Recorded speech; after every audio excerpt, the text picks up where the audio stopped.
Nous sommes partis de cette considération sur la philosophie de la nature en distinguant philosophie et science. Nous avons vu que la philosophie, l'intelligence philosophique, s'éveille en tant qu'intelligence spéculative au contact du réel, de l'être. Intelliger, c'est toujours intelliger quelque chose. Ce n'est pas la pure intellection de soi, dans le vide. Cela, d'ailleurs, soulève une grande question, à savoir la source même de l'intellect, de l'intelligence. L'intelligence, puisqu'elle s'éveille au contact de ce qui est, qu'elle intellige, justement. L'intelligence, donc, n'est pas fondamentalement première, en quelque sorte. Le problème est profond, difficile. Pour les néoplatoniciens, par exemple, l'intelligence jaillit du silence de l'un, indétermination pure de l'un, qui n'est même pas lui-même intellection de soi. L'un ne peut pas être intellection de soi, puisque s'il était intellection de soi, il cesserait d'être un. Il serait l'un et ce qui l'intellige. Donc l'un est même au-delà de l'intellect. Et c'est pourquoi l'intellect apparaît dans cette tradition néoplatonicienne, prolongée par les philosophes musulmans au Moyen-Âge. L'intellect apparaît comme ce qui surgit de ce fond indéterminé de l'un sans l'être. Et donc l'intellect jaillit comme une sorte de faiblesse de l'un, pour ainsi dire. Il voudrait se connaître, s'intelliger. Et puis il sort de lui-même. Et puis une fois sorti de lui-même, il se retrouve hors de lui-même. Il n'arrive plus à se retrouver.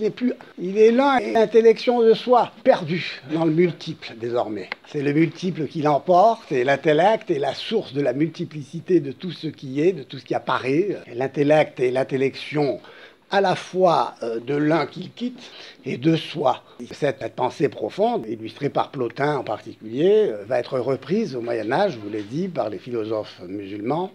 Mais elle va aussi surtout se prolonger finalement, même à travers un Avicenne, à travers un Averroès, dans la modernité, pour laquelle l'intellect, c'est-à-dire la pensée finalement, puisque l'intellect est un mot qui va être remplacé par le mot penser. À vrai dire, penser, c'est intelliger. Je pense, donc je suis. C'est-à-dire j'intellige, donc je suis l'intellect. À vrai dire, l'être de l'intellect consiste à être intellection de soi. Et donc toute la modernité va consister à développer cette conception d'un intellect qui s'intellige comme production de tout ce qu'il intellige. Et comme je vous l'ai dit, par exemple, chez Duns Scott, ce que l'intellect intellige, c'est la représentation, l'intellection, la représentation de ce qui est, de la chose extérieure, mais qui reste extérieure, et dans le fond, non saisi en soi en tant qu'être, mais seulement en tant qu'intelligé. Et donc le problème de l'être reste toujours un problème étranger à cette conception d'une philosophie finalement de l'un, puisque vous vous souvenez que chez Platon, l'un, c'est l'idée des idées. Et ainsi, l'intellection de tout ce qui est réduit ce qui est à son intellection, à sa représentation. Et donc on ne retient que la représentation de ce qui est, la représentation de la pipe. Alors qu'on sait très bien que la représentation de la pipe n'est pas une pipe. Eh bien, la philosophie doit se développer en surmontant cette philosophie de l'un, qui fait de l'intellect une faiblesse, qui échappe à l'un lui-même et qui jaillit en dehors même de l'être réel. Que dans ce monde de l'un, il n'y a que de l'illusion, que de l'ombre au fond d'une caverne obscure, obscurité qui elle-même est le fruit de cet éloignement de l'un dans la multiplicité des choses qui apparaissent comme étant multiples, mais qui à vrai dire ne sont que des ombres, pas des reflets de cet un qui se perd dans le multiple, mais toujours en dehors de l'être, en dehors du réel, parce qu'on confond l'intellect avec le réel. Je pense donc je suis, j'intellige donc je suis. Or, il s'agit de s'interroger sur l'être en tant qu'être.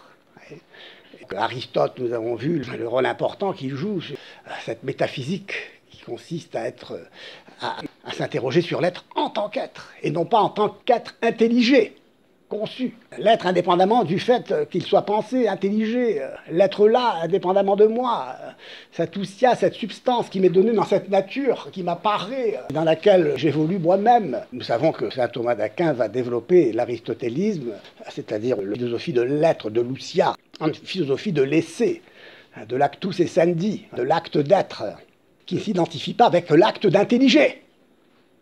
Et l'acte pur, pour Aristote, c'est la pensée qui se pense. Alors que l'acte pur, pour saint Thomas, c'est l'acte d'être. Et donc Dieu, d'ailleurs, quand il révèle son nom à Moïse, Moïse qui lui dit « Quel est ton nom ?» Dieu dira « Je suis ». Et à vrai dire, il dit « Je suis, je suis. Je suis, je suis. Je suis l'être ». Cette révélation qui est claire par la foi, la raison, l'intelligence humaine déjà. Ce petit peuple hébreu obscur, fond de l'histoire, du temps même déjà de Platon, qui rampait sur les sommets, eh bien, eux dansaient sur les sommets, avec cette révélation de Dieu qui dit « Je suis ». Je ne suis pas l'un, je ne suis pas l'intellect, je suis. Et Dieu se révèle comme un être tripersonnel, parce que l'être en tant qu'être de Dieu renferme toutes les perfections. Et parmi toutes ces perfections, il y a l'être en tant que... Il est le bien absolu, parce qu'il est meilleur d'être que de ne pas être, que déjà que l'être soit, c'est un mystère insondable. Que Dieu soit, quand on y réfléchit, on attrape le vertige. Que Dieu soit, que l'être soit. Cette question, évidemment, aujourd'hui ne se pose plus, puisqu'ils sont de savoir combien ça pèse, combien ça mesure.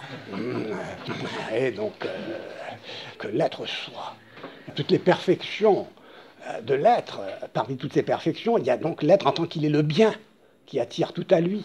Le bien absolu, le bien qui est pour lui-même l'objet d'un amour avec lequel il s'identifie, d'un désir, parce que le bien attire tout à lui. Et donc le bien qui se connaît comme bien, l'être qui se connaît comme bien, c'est le Verbe, l'intellect de Dieu. C'est Dieu qui se connaît comme étant l'être, le bien absolu, et qui se connaît avec une perfection infinie. Et donc le Fils de Dieu, c'est cette génération éternelle de l'intellection de Dieu qui est, lui, la véritable intellect, parce qu'il est l'intellection de l'être de Dieu, en tant que bien infini. Et en s'intelligeant Dieu comme étant le bien, l'être parfait, infini, eh bien, ne peut qu'être attiré par lui-même en se connaissant comme tel, si on peut dire, n'est-ce pas? Et c'est la naissance, et c'est pas la naissance, c'est la procession, cette fois-ci, non plus la génération, mais la procession. La procession de Dieu comme amour de soi. C'est pourquoi l'amour de Dieu est l'amour de Dieu. Ce n'est pas un amour pur à la manière des quiétistes. Vous savez, pour le quiétisme, bien l'amour est un amour pur à condition qu'il ne soit pas motivé par l'être aimé. On est en plein quiétisme aujourd'hui, en plein amour pur, c'est-à-dire en pleine émotion, sentiment, indépendamment de l'être aimé. Si jamais cet être aimé me déçoit, je vais découvrir que je ne l'aurais jamais aimé, de toute façon. C'est possible que j'aime quelqu'un. Si j'aime d'un amour pur, enfin bref, je ne vais pas développer cette idée, mais en tout cas, Dieu est l'amour parfait de soi, d'un amour qui n'est pas évidemment l'amour égoïste, mais l'amour qui se confond avec l'être aimé dans une unité qui est l'unité de la Trinité. Et donc l'intellect, ici, c'est vraiment l'intellection de Dieu comme l'être, comme souverain bien, désirable, aimé, où l'être, l'intellect, l'amour, s'unissent dans un même acte d'être. Dieu est un et trine. Donc toute cette conception d'une philosophie qui s'égare, qui s'éloigne d'une philosophie de l'être, comme la philosophie de l'un, qui va se développer en une philosophie de l'intellect, et où l'intellect va prendre de plus en plus de place. Donc l'intellect lui-même sera intellect comme intellection de soi, indépendamment de toute réalité extérieure à lui-même. Eh bien, c'est sur cette base que va se développer la pensée moderne comme représentation. L'intellection comme représentation de ce qui est, et dans l'oubli de l'être, pour parler comme le philosophe Heidegger qui a mis à la mode cette expression, et qui, à vrai dire, signifie bien oubli de l'être, peu importe ici comment l'entend le philosophe Heidegger. Donc la philosophie de la nature, c'est une philosophie de l'être naturel. Et cet être naturel nous apparaît comme un être en mouvement. Parce que, évidemment, tout ce qui est se meut attiré par son bien. Pourquoi nous mouvons-nous? Pourquoi tout se meut? Parce que tout se meut attiré par un bien. Et cet attrait est l'expression d'une certaine imperfection. Parce que les êtres naturels ne s'identifient pas au bien parfait, à Dieu. C'est une indication. Déjà, la nature, le monde, n'est pas Dieu, puisque le monde est en mouvement. Dieu est immuable dans la perfection de son être, qui est déjà depuis toujours et à jamais un être intelligé, aimé, dans l'unité d'un acte d'être infini, éternel, parfait. Alors que tout ce qui est en mouvement, en changement, parce qu'il est imparfaitement ce qu'il est. Il ne peut pas être la totalité d'un acte d'être parfait comme Dieu. pourquoi le monde n'est pas Dieu. Et c'est pourquoi le monde est en mouvement, il change. Mais il est en mouvement et il change pourquoi? Parce qu'il est attiré vers le bien, qui attire tout à lui. Le bien, dit Aristote, est ce qui attire tout à lui. Et pourquoi l'homme désire naturellement savoir? Parce qu'il veut connaître la nature de ce bien. C'est quoi ce bien? Il ne faut pas se tromper sur la nature du bien. Parce que si le bien n'est pas le bien, si le bien n'est pas, si c'est autre chose que le bien, je me trompe. Et je vivrai un faux bien, un bien qui me trompe sur sa nature. Or, le vrai bien qui ne me trompe pas, il est le bien en tant qu'il est. En tant qu'il est. Et c'est pourquoi le premier bien, c'est notre propre être, reçu par la création. Dieu nous a créés et pour nous, être, c'est le premier des biens que nous possédions. Point que saint Thomas va jusqu'à dire qu'il vaut mieux être mort paralytique que de ne pas être, tellement que l'être est un bien. Et ouais, c'est pourquoi d'ailleurs le problème du mal, tous les gens qui désespèrent d'être borgnes ou paralytiques, désespèrent de leur propre être. Et le fait de vouloir cesser d'être est une maladie déjà, une pathologie métaphysique même, parce que préfère être que de ne pas être. Alors évidemment, après s'ajoute là-dessus la psychologie humaine avec ses faiblesses qui fait que quand je souffre tellement que je ne pourrais plus ne plus souffrir. Et alors on confond le désir de ne plus souffrir avec le désir de ne plus être. On ne se rend pas compte que ne pas souffrir, ce serait ne pas être. Être, c'est merveilleux. On est, c'est un bien, et ce bien, nous le désirons en tant que bien, et c'est pourquoi nous cultivons notre être comme ce qu'il est, c'est-à-dire une créature. Et donc, l'être créé par Dieu est un bien. La création est donc un bien. Et le monde entier est un bien. Et ce bien est un bien imparfait, fini, qui est attiré par le bien infini, parfait. C'est pourquoi tout se meut attiré par ce bien. C'est pourquoi le monde est finalisé.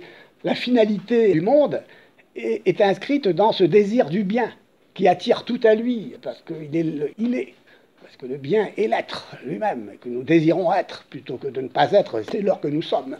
Alors, la nature, donc, est en mouvement. Aristote nous dit, c'est même pas la peine de le prouver, on va pas prouver que la nature est en mouvement, il suffit d'ouvrir les yeux, tout bouge, tout se meut. Et donc, tout se meut parce que attiré par le bien. Et donc, il s'agit de savoir quelle est la nature de ce bien, et la nature de ce bien est de vivre conformément à ce que nous sommes, nous, en tant qu'hommes, et à ce qu'est une fleur en tant que fleur, à ce qu'est un papillon en tant que papillon, cet être fini, changeant, cet être naturel, finalement. Et ça, c'est ça l'objet de la physique d'Aristote, qui, comme je vous l'ai dit, est de la métaphysique, au sens où la métaphysique, en tant que philosophie première, s'interroge sur l'être en tant qu'être, et la physique, elle, s'intéresse à l'être en tant qu'être naturel, en tant qu'être changeant, en tant que ens mobile. Il y a donc du changement, du mouvement. Je dois m'interroger sur ce fait qu'il est en mouvement. Pourquoi est-il en mouvement? C'est un constat. Et Aristote, nous l'avons vu, commence à réfléchir en distinguant l'être naturel de l'être artificiel. L'être artificiel est un être qui n'est pas naturellement en mouvement. Nous l'avons vu. Je fabrique un lit avec du bois. Ce bois fait partie de la nature. C'est un être naturel. Mais je produis avec ce bois un lit. Un lit, c'est-à-dire un objet utile. J'aurais pu d'ailleurs produire avec ce bois un objet non pas utile, mais agréable et beau. Soit je produis un objet utile, ou soit je produis un objet beau, une statue en bois. Mais cette statue et ce lit, une fois façonnés avec ce bois, ils resteront immobiles, ils seront là, le lit est là. Ce qui va évoluer, cependant, c'est l'être naturel avec lequel est fait cette statue, avec lequel est fait ce lit. Or, si c'est du bois, ce bois, évidemment, va continuer de changer. C'est pourquoi le bois risque de pourrir, il faut l'entretenir pour pas qu'il se perde, que sais-je. En tout cas, il va changer, il va évoluer. Et la preuve, c'est que, comme dit un philosophe, Philippon, si je plante un lit fait en bois dans la terre, ce qui va pousser, ce n'est pas un autre lit. C'est une plante, un arbre. Pourquoi? Parce que le lit, lui, ne bouge pas. Donc l'objet artificiel produit par l'œuvre de l'homme, l'œuvre technique, la techné, se distingue de la physis, en ce sens que la techné est un art de faire, de produire quelque chose qui n'est pas donc naturel, même si c'est à partir de quelque chose de naturel. Donc l'objet technique se distingue de l'être naturel, en ce sens que l'être naturel est naturellement en mouvement. En mouvement, il change. Il change. La question est donc de savoir, grâce à cette comparaison, pourquoi cela change-t-il Qu'est-ce que l'essence de ce mouvement? Comment l'expliquer? Car il ne suffit pas de dire que l'être naturel est en mouvement, qu'il change. Il faut savoir pourquoi il change. Or, nous avons vu que le changement suppose un suppôt, un support, un sujet, une substance, quelque chose qui reste sous ce qui change. Nous avons vu que pour Aristote, comme pour les anciens, le monde, dans sa totalité, la nature, par conséquent, tout ce qui change, change, mais à partir du moment où rien ne peut sortir de rien, on doit conclure que ce qui change était avant de changer. Or, ce qui est ne peut pas être avant d'être. Ce qui est en train de changer, eh bien, de l'être, puisque rien ne sort de rien.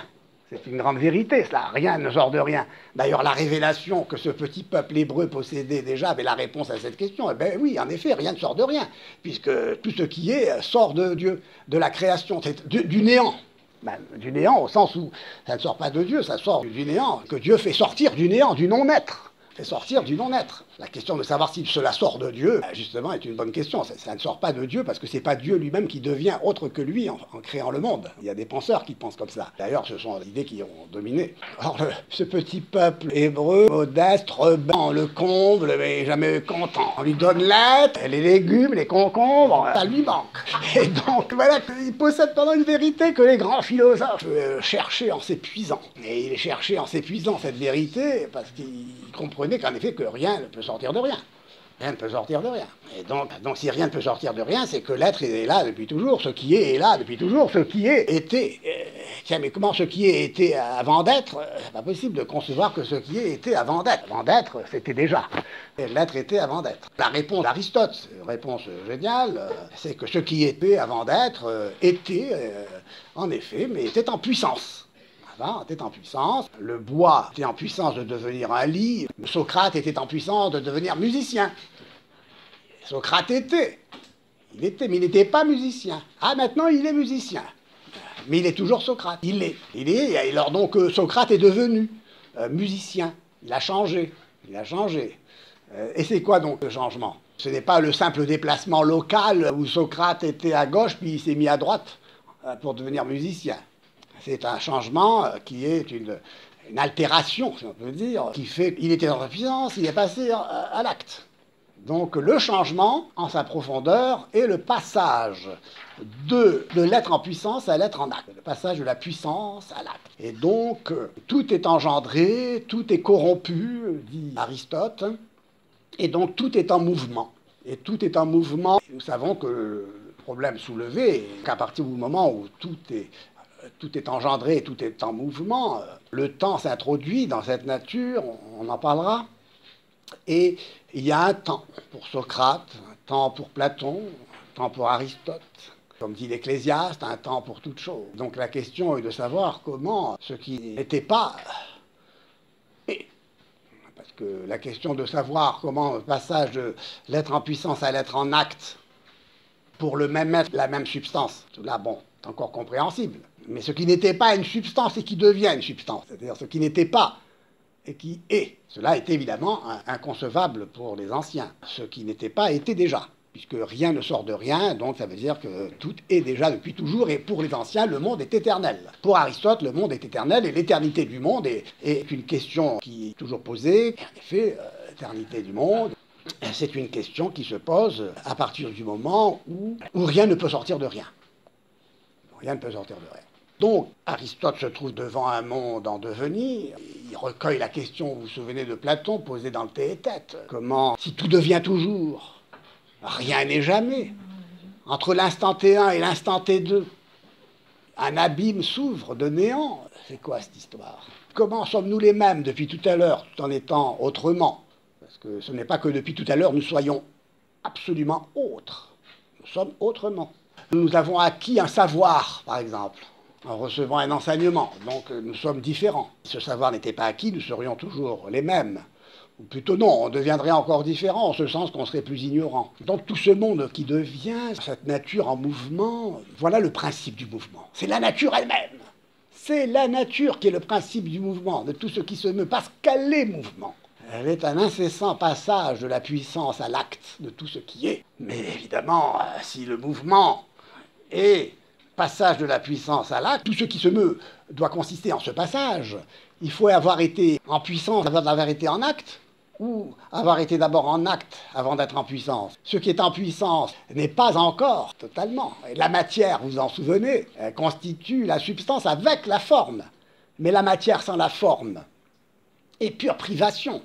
Elle est non-être, néant. Et donc, on ne peut pas concevoir une matière qui ne soit le réceptacle d'une forme avec laquelle elle constitue l'être de la substance, l'ousia, ce qui est en train d'être. Ce qui est en puissance, donc, a besoin de ce qui est en acte, de la forme. Sans la forme, la matière ne pourrait jamais constituer la substance. Donc, ce n'est pas ce qui est en puissance qui peut être premier. Ce qui est premier, c'est ce qui est en acte, puisque la substance résulte de l'information, passage à l'acte grâce à la forme. Car la forme ne manque de rien. La matière manque de... La matière est pure indétermination. Et elle reçoit sa détermination de la forme. Il y avait une indétermination capable de recevoir la forme de fleurs, de cailloux, de papillons. Ben voilà. La forme apparaît, elle est complète en tant que forme de papillon. On peut dire, voilà, maintenant que ce papillon existe. Il n'est pas l'idée universelle du papillon qui seul existerait dans son monde intelligible, comme le pensait Platon. Ah non, la forme de papillon existe vraiment, individuellement, dans ce papillon, vraiment ce beau petit papillon là, qui voltige autour de nous, là, qui égaye notre regard, qui remplit d'émerveillement notre existence, nous ramène justement à cette source de l'émerveillement, à savoir qu'un papillon existe. Mais moi aussi j'existe, hein, comme un papillon. Ah bah tiens, on existe. On existe. Absolument incroyable. Je n'ai pas décidé d'exister, moi. D'où me vient cet être que je reçois évidemment du Créateur. Aristote se dit, ben voilà, c'est la nature qui est le principe du mouvement, de tout ce qui se meut. Un être naturel est naturel parce qu'il se meut. Il reçoit ce mouvement de la nature. Mais si la nature, et si le mouvement donc se définit comme le passage de la puissance à l'acte, et si l'acte est déterminant, c'est lui qui est premier, il faut que la nature elle-même soit précédée d'un acte sans puissance. Il faut que ce mouvement lui-même soit précédé d'un acte qui finalement soit un acte pur, sans puissance, et par conséquent sans mouvement. Donc il faut que la cause du mouvement ne soit pas un mouvement. C'est pourquoi Aristote, en remontant de mouvement en mouvement, en se rendant compte qu'il ne peut pas remonter ainsi à l'infini à un mouvement premier, se rend compte qu'il faut s'arrêter à un acte pur, où il n'y a plus de passage de la puissance à l'acte, mais où on arrive à un acte pur, cet acte immobile, et qui est en même temps la source de tout ce qui se meut. Il arrive à cette idée d'un premier moteur immobile qui sert aussi de preuve de l'existence de Dieu. Comme preuve de l'existence de Dieu, même si cette preuve peut faire l'objet d'interprétations diverses et être mal interprétée à la lumière justement d'une pensée scientifique qui va comprendre le mouvement autrement. Le mouvement pour la pensée scientifique, je parle de l'intellect spéculatif, métaphysique, et de la raison scientifique, distinguer l'intellect et la raison en ce sens. La raison, c'est la ratio, c'est le calcul, la raison est calculatrice. L'intellect, c'est ce qui lie, les gérer à l'intérieur, intus, de l'être, pour se rendre compte que tout ce qui est composé, parce que ça ne peut pas avoir la simplicité de l'acte pur d'être, qui ne passe pas de la puissance à l'acte, mais qui est nécessairement composé de puissance et d'acte, de matière et de forme, des sens et d'être, comme on le voit en métaphysique. Donc, ce moteur immobile, source de ce qui se meut, cette nature entière qui renvoie à ce moteur, à partir de la définition du mouvement comme passage de la puissance à l'acte, c'est ce que je voulais dire, ce mouvement tel qu'il est perçu par l'intellect spéculatif n'est plus le mouvement tel qu'il est perçu par la science, par la raison scientifique. Car pour la raison scientifique, tout ce qui change se réduit au mouvement local. Il n'y a plus de transformation substantielle parce qu'il n'y a plus de substance. Tout est relation, tout est proportion, tout est changement au sens où... Tout est mouvement plutôt. Tout est changement au sens où tout est mouvement local. Tout se déplace et tout sera objet de la mesure avec laquelle, de la vitesse avec laquelle les choses, les éléments se déplacent. Et à vrai dire, nous l'avons vu, la science va rentrer en crise à partir du moment où elle va se rendre compte que la mesure de la vitesse avec laquelle les choses se déplacent et la mesure de la vitesse avec laquelle les choses que je me représente grâce à des théories scientifiques fortement élaborées sur la base de mathématiques extrêmement affinées me permet de me représenter.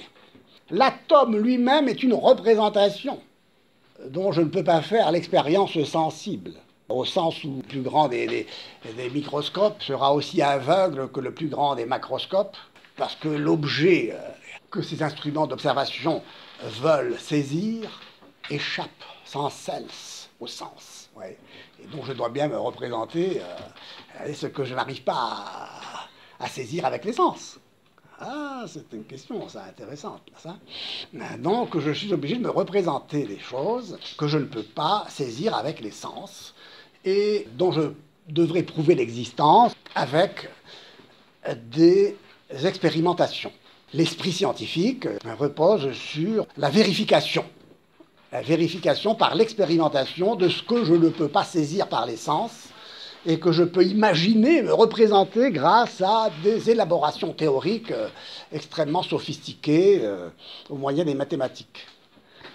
Pourquoi? Parce que ce que je veux saisir dans la réalité, ce ne sont pas les éléments constitutifs de la réalité en tant qu'être, mais les éléments que je peux mesurer de cette réalité en tant que mesurable. Et en particulier la vitesse. La vitesse. Ah, et la vitesse de tout ce qui constitue les rapports. Tout est relation. Il n'y a plus de substance. Tout est relation en fonction de la vitesse avec lesquelles les objets représentés, comme les atomes, les électrons, les neutrons, les photons, tout ce que je peux aller fouiller au fond de l'infiniment petit, eh bien tout cela, tout ce qui constitue le réel, le constitue comme ce qui est mesurable et comme mesurable de la vitesse. De telle manière que l'élément ultime de la nature, tel que le savant l'aperçoit à travers ses instruments, à travers ses théories, l'élément ultime de la nature, finalement, ce sera la force, l'énergie, sous forme de cette vitesse. Tout est une énergie qui fait que cette énergie est constitutive de tout ce qui se constitue comme du mesurable. Comme du mesurable. L'énergie aime ce qui est du mesurable elle-même, puisque c'est la vitesse qui me permet de déterminer, de mesurer le rapport entre les choses. Oui. Donc il n'y a plus dans les choses qu'un rapport, qu'une proportion, qu'une mesure de la vitesse avec lesquelles ces éléments représentés pour me permettre de comprendre, d'expliquer le monde mesurable, me permet donc de comprendre, d'expliquer scientifiquement le monde. Mais la science reste muette sur le mystère de l'être. La raison scientifique analyse, mesure, calcule les proportions, calcule donc tout ce qui peut être mesurable en fonction de cette vitesse qui renvoie une énergie ultime. Nous le voyons ici, l'énergie remplace l'être. L'être, la toute-puissance de l'être, c'est d'être, un acte parfait d'être, qui a toute puissance, qui n'est pas une énergie aveugle.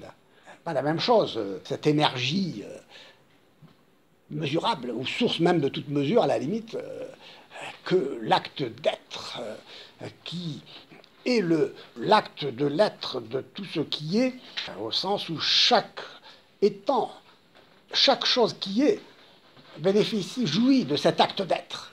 Le papillon existe, il est. Oui. Tandis que la représentation du papillon n'est pas. Et c'est pourquoi il y a une grande distinction à faire qui a été faite par Avicenne, c'est pourquoi il joue un rôle important. Il y a une distinction à faire entre l'être tel qu'il est intelligé, l'esse in intellectu, et l'être tel qu'il est dans la réalité, l'esse in re.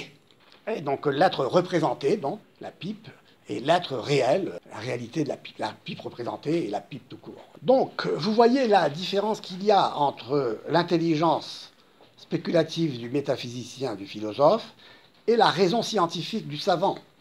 Pour le philosophe de la nature est en mouvement, mais d'un mouvement qui n'est pas uniquement le mouvement local, mais un changement en profondeur qui est le passage de l'être en puissance à l'être en acte, qui doit renvoyer à un acte pur d'être, qui est donc Dieu. On peut nommer Dieu comme l'acte pur d'être en théologie. En philosophie, on peut choisir de l'appeler Dieu. En théologie, on l'appelle Dieu. Et donc, l'intelligence spéculative du philosophe, la raison scientifique du savant, étudie le même objet, la nature, mais pour l'un, la nature est un être en mouvement, dont le mouvement est un changement qui fait partie de la constitution même de l'être, qui est toujours un en soi, l'être d'une chose, c'est toujours une chose, alors que la raison scientifique du savant atteint non pas un acte d'être, mais une énergie, qui doit d'ailleurs même poser d'une manière hypothétique à la limite. Il ne peut expérimenter cette énergie qu'en la mesurant. Pour Einstein, c'est la vitesse de la lumière qui permet d'être la référence absolue pour l'application théorique de la nature.